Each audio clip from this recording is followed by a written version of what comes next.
तो आज हम लोग बेसिकली डैक्स में जो है कैलकुलेट फंक्शन का यूज़ पढ़ रहे हैं। और जो कैलकुलेट फंक्शन है वो सबसे ज़्यादा पावरफुल और वर्सेटाइल फंक्शन है। तो जब भी हम लोग रिपोर्ट्स वगैरह बनाएंगे तो ये कैलकुलेट फंक्शन हम लोग बहुत यूज़ करने वाले हैं। अब इसमें जैसे मान लीजिए हम एक पुरानी कोई रिपोर्ट ओपन कर लेते हैं।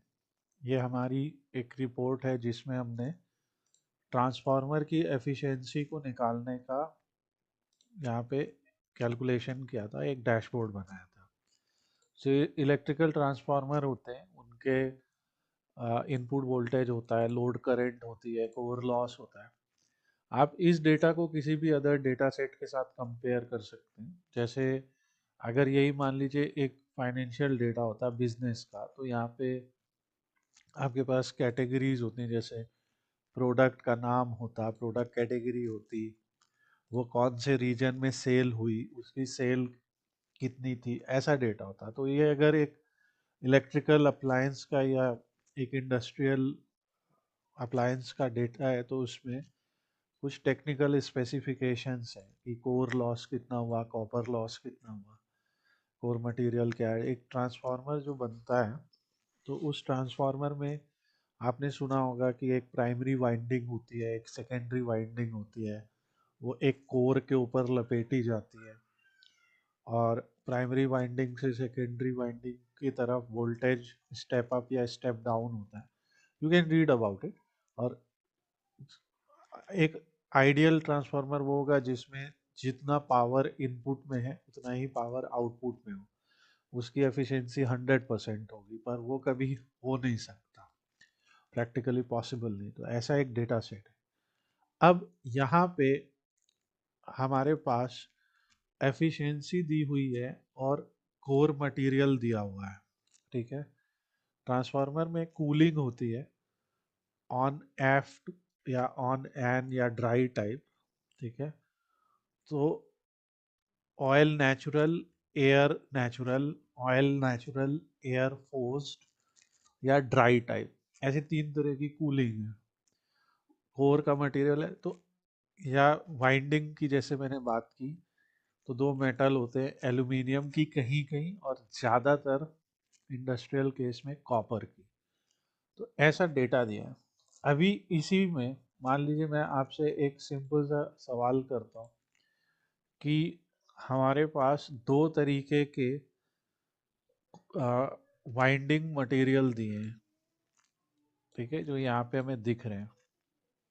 और ये जो दो तरीके के वाइंडिंग मटेरियल दिए गए हैं, इनके हम लोगों को एफिशिएंसी बतानी है।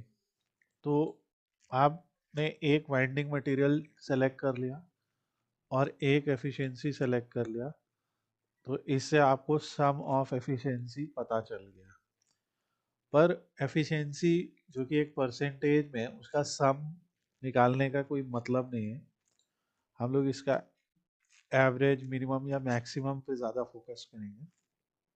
तो यहाँ पे दिख रहा है कि ऑन एन एवरेज अगर हमारे पास 50 ट्रांसफार्मर है तो, या जितने भी हैं, तो उसमें कॉपर वाले जो ट्रांसफार्मर है जिनकी कॉपर वाइंडिंग है उनकी एफिशिएंसी 97 से ज़्यादा है और एल्यूमिनियम वालों की 97 से कम है। ऐसा लगभग लगभग 0.5 समथिंग का डिफरेंस है। तो ये तो बहुत आसानी से पता चल गया। पर यहाँ पे एक्चुअली में क्या हो रहा है कि पावर बीआई दो तरीके के ऑपरेशंस यहाँ पे अप्लाई कर रहा है। पहला ऑपरेशन जो पावर बीआई अप्लाई कर रहा है वो कर रहा है एवरेज, जो हमने फंक्शन पढ़ा भी था कि एवरेज ऑफ डेटा, हम अभी डेटा नाम ले लेते हैं और मान लीजिए एफिशिएंसी। तो पहला ये कर रहा है कि एवरेज एफिशिएंसी निकाल रहा है। फिर दूसरा जो ये कर रहा है कि ये उसको फिल्टर कर रहा है। फिल्टर कैसे लगाते हैं, कुछ ऐसा हो रहा है कि average efficiency where core material या winding material is equal to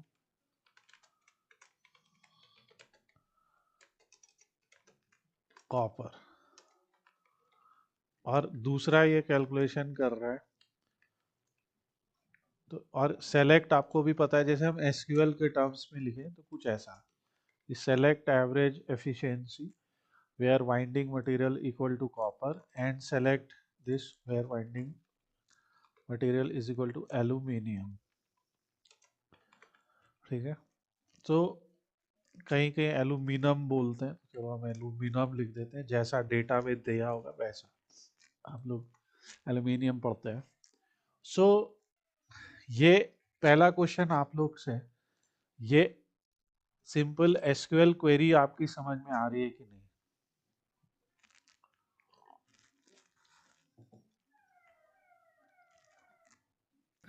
इसे वर्किंग एज ए फिल्टर सीधे कर रहे हैं ना डेटा को, कि हम एक तो एग्रीगेट वैल्यू निकाल रहे हैं, वो एग्रीगेट वैल्यू हम लोग एक कंडीशन पे निकाल रहे हैं, ठीक है, और वो कंडीशन ये है कि बाइंडिंग मटेरियल जो है वो कॉपर हो, राइट, या एल्यूमिनियम हो।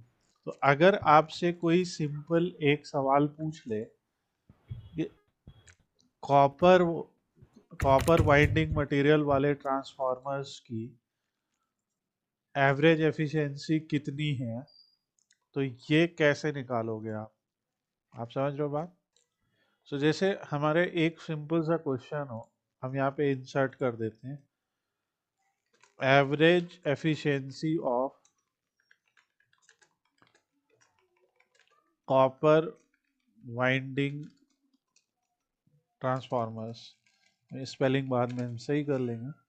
तो बेसिकली ये हमसे पूछ रहे हैं कि जिन, या इसका एक और क्वेश्चन भी ये हो सकता है कि एल्यूमिनियम या समथिंग, अगर यही हमारा सेल्स डेटा सेट हो जो लास्ट टाइम आप लोग को दिया गया था, तो सेल्स डेटा सेट में यही हो सकता है कि what is average, what is average sales, या what is total sales value of north region, है ना, ऐसा एक सवाल हो सकता है ना, कुछ इसी टाइप का। What is minimum profit of some region, ठीक है, what is maximum profit of some region. तो हम लोगों ने शुरुआत से एक चीज पे ध्यान दिया है कि जो एग्रीगेट फंक्शंस होते हैं, जैसे क्या क्या होते हैं, एवरेज, मिनिमम,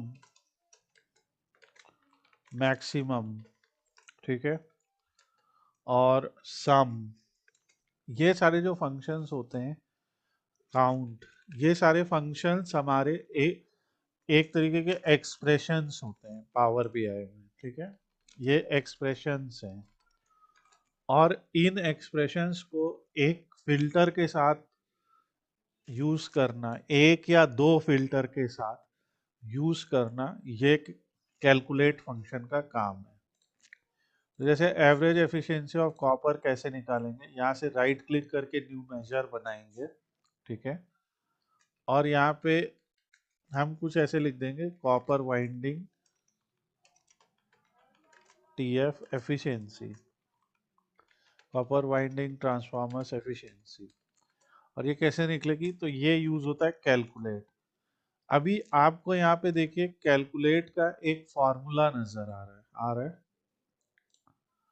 ये देखिए, इस फॉर्मूला में देखिए क्या लिखा है, पहला लिखा है एक्सप्रेशन और दूसरा लिखा है फिल्टर 1, सॉरी, यानी ये कह रहा है कि आप अपना एक्सप्रेशन लिखिए और फिर कॉमा लगा के फिल्टर 1 लगाइए, फिर कॉमा लगा के फिल्टर 2 लगाइए, एंड सो ऑन। ये फॉर्मूला समझ में आ रहा है आप लोग के? तो जैसे एक्सप्रेशन हमारा क्या हो जाएगा, अगर हमसे पूछा गया एवरेज एफिशिएंसी, तो एक्सप्रेशन तो हमारा ये हो जाएगा एवरेज एफिशिएंसी, और फिल्टर 1 क्या हो जाएगा कि winding is equal to copper. तो सिंपली तो यहाँ पे हम लिख देंगे एवरेज, और यहाँ से हम लिख देंगे एफिशिएंसी परसेंटेज, ठीक है, और यहाँ पे हम लिख देंगे ऐसा, तो ये हो गया मेरा एक्सप्रेशन। और फिल्टर वन, तो हम ऐसे लिख देंगे कि वाइंडिंग, तो ऐसे लिख दिया जाएगा वाइंडिंग मटेरियल इक्वल टू, और यहाँ पे वो वैल्यू कि वो किसके इक्वल है, कॉपर। तो इस तरीके से निकल आएगी ये। और अगर हम यही कार्ड यहाँ पे लेते हैं और यहाँ से हम कॉपर वाइंडिंग लेते हैं, तो ये आ गया वही सेम आंसर ये। सर अगर मोर देन 2 फ़िल्टर लगाना है तो मतलब कॉपर के बाद लगेगा ना? कॉपर के बाद कॉमा, अगर उस कॉलम को मतलब मोर देन टू फिल्टर लगाना है तो ऐसे होगा, जैसे यहाँ पे पहले हम लोग पढ़ रहे हैं कैलकुलेट डैक्स फंक्शन, ठीक है, एग्जाम्पल्स। अब जैसे तुमने कहा कि हमें वैसे निकालना है, तो साथ में एल्यूमीनियम का भी निकालना है, कॉपर के एल्यूमिनियम पहले। का, तो ऐसे तुम, ये एक सिंगल वैल्यू है, मतलब हुँ। सिंगल वैल्यू में तुम या तो उसका निकाल सकते हो या उसका निकाल सकते हो। अच्छा, ये इ- कॉलम में से सिर्फ़ एक ही वैल्यू फ़िल्टर्ड होगी, राइट? क्योंकि लॉजिक के हिसाब से, क्योंकि यहाँ पे ये एंड की तरह से काम कर रहा है ना, हुँ। मतलब। और जैसे और के केस में कैसे करना है, वो हम लोग उसके लिए हम लोग ऑपरेटर्स का इस्तेमाल करते हैं, वो अलग सीखेंगे। अब जैसे फिलहाल इसमें हम ये सब ऐसे ही इनेबल कर देते हैं। अब जैसे इसमें एक सवाल और भी हो सकता है, मैं इसको छोटा कर देता हूँ। जैसे एक सवाल ये जिसमें हमने एक ही कंडीशन पूछी है, राइट, हमने सिर्फ कॉपर वाइंडिंग की बात की है कि कॉपर वाइंडिंग ट्रांसफार्मर की क्या है। दूसरा एक्सप्रेस एक और सवाल हम लोग ले सकते हैं जिसमें हम लोग दोनों बातें कर सकते हैं, ये हम लोग इधर ले आते हैं। एक छोटा सा सवाल और यहाँ पे लिखते हैं कि average efficiency of copper winding transformer with, और यहाँ पे कोर मटेरियल का भी डेटा दिया गया है। तो हम जैसे सीआरजीओ स्टील कोर मटेरियल की बात कर लेते हैं, with CRGO steel core material, ठीक है। सवाल सिंपल सा है कि हमें एवरेज एफिशिएंसी निकालनी है कॉपर वाइंडिंग वाले ट्रांसफार्मर की जिसका कोर मटेरियल सीआरजीओ स्टील से बना हो। तो यहाँ पे क्या हुआ कि यहाँ पे दो कंडीशन पूछ ली गई। तो इसके लिए हम लोग क्या करेंगे, जैसे इसी फार्मूला को हम लेंगे, तो एक इस फार्मूला को कॉपी करके एक और न्यू मेजर ले लेते हैं।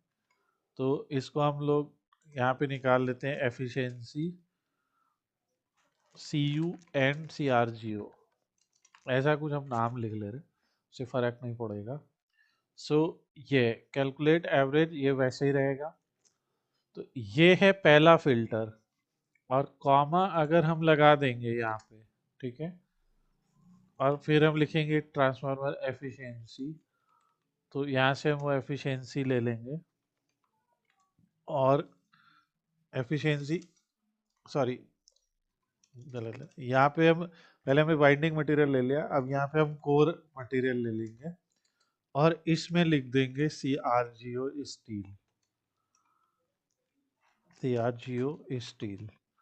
तो ये दो फिल्टर लगे, इस फॉर्मूला को हम यहाँ पे भी लिख के दिखाते हैं हम लोग। तो जैसे ये, तो जैसे आप वहाँ पे कैसे लिखते थे कि select average data efficiency where winding material is equal to copper and core material equal to C R G O, हम ऐसे ही लिख देते हैं।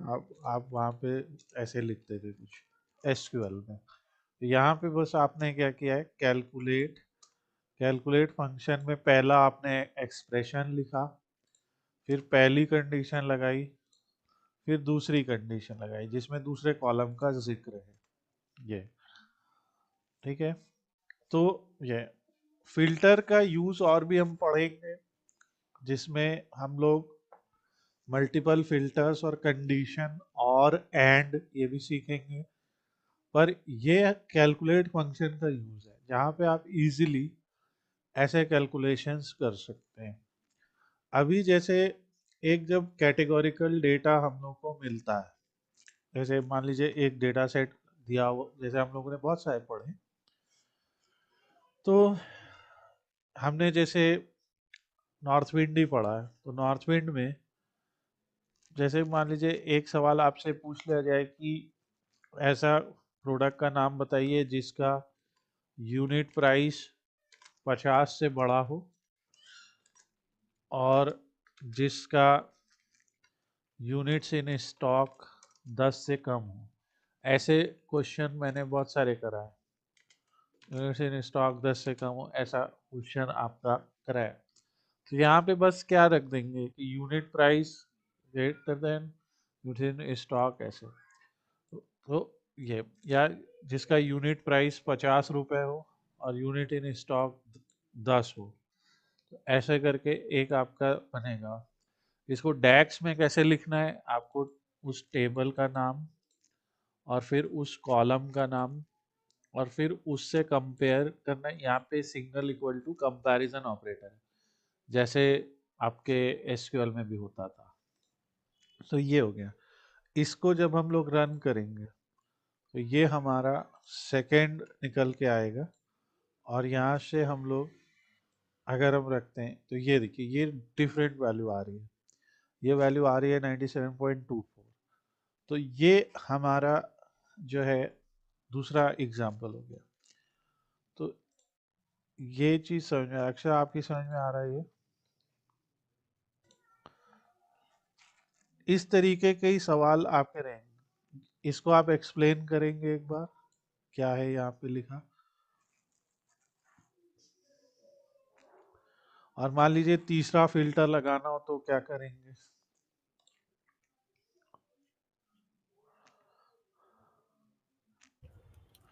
थर्ड लगाना है कॉमा लगा के CGRO स्टील से, like that and so on हाँ, फॉलो करते रहेंगे। यहाँ पे हम कॉमा लगाएंगे और जो भी हमारा मटेरियल है, ठीक है, वो आपका यहाँ पे लगते चला जाएगा। ठीक है, ये इसके यहाँ पे हम लोग ने नोट्स भी दिए पूरे। अब देखिए, calculate expression filter one filter two, इसके की फीचर क्या है? जो फिल्टर कॉन्टेक्स्ट है उसे ये मॉडिफाई करता है, मल्टीपल फिल्टर अप्लाई करता है, और रो एंड फिल्टर कॉन्टेक्ट के साथ, जैसे फॉर एग्जांपल सपोज आपके पास सेल्स है जिसमें टोटल सेल्स और ईयर दिया हुआ है, और आपको सिर्फ निकालना है 2020 की सेल्स।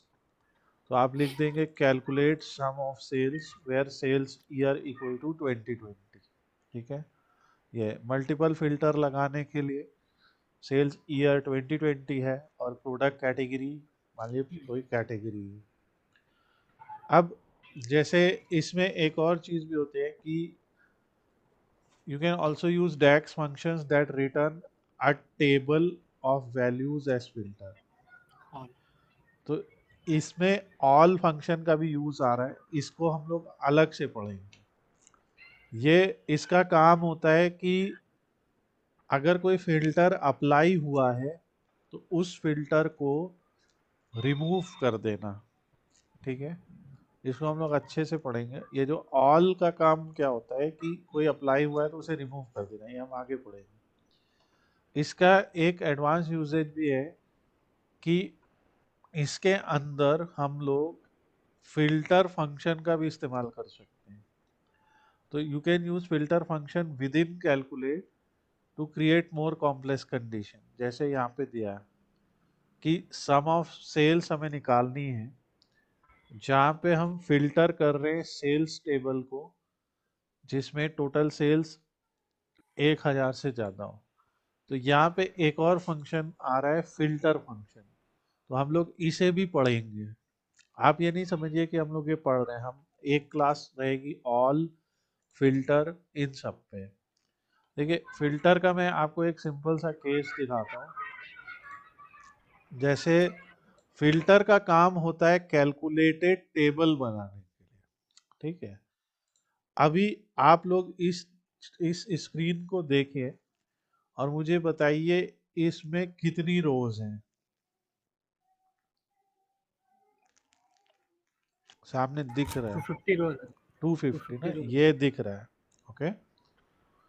अब मान लीजिए मैं इसी टेबल को बनाना चाहता हूं एक और टेबल, ठीक है, इसी टेबल के बेसिस पे, जिसमें सिर्फ कॉपर वाइंडिंग के ही ट्रांसफार्मर हो। ओके। तो मैं क्या करूंगा, यहां से जाऊंगा, राइट क्लिक करके, या यहाँ से, यहाँ तो नहीं आएगा, या मॉडलिंग टैब में जाऊंगा और एक नई टेबल बना लूंगा। इसका नाम रख देते हैं कॉपर ट्रांसफार्मर। ठीक है, कॉपर ट्रांसफार्मर्स, या हम टीएफ लिखे, कॉपर टीएफ ट्रांसफार्मर्स। हम यहाँ पे लिखते हैं फिल्टर। अब फिल्टर फंक्शन पहला क्या आर्ग्यूमेंट मांग रहा है? Table name. Table name. Efficiency. तो हम लोग जो हमारी एफिशिएंसी टेबल है वो ले लेंगे। और ये दूसरा क्या ऑप्शन मांग रहा है? फिल्टर अप्लाई कर दो। एक्सप्रेशन कापर पे। जैसा, सेम एक्सप्रेशन जैसा हमने कैलकुलेट में किया। तो हम क्या कह देते हैं कि इस वाले में जो एफिशिएंसी में जो आपका वाइंडिंग मटेरियल है, ठीक है, वाइंडिंग मटेरियल वो हो जाए कॉपर, राइट, ऐसा। तो ये हो गई एक कैलकुलेटेड टेबल। इसको रन करेंगे तो ये आगे, अभी तुम्ही ने देख के बताया था कि इसमें 250 रोज हैं, इसमें कितने हैं? 173 रोज। और इसमें तुम देखोगे वाइंडिंग मटेरियल सिर्फ और सिर्फ और सिर्फ कॉपर है, राइट।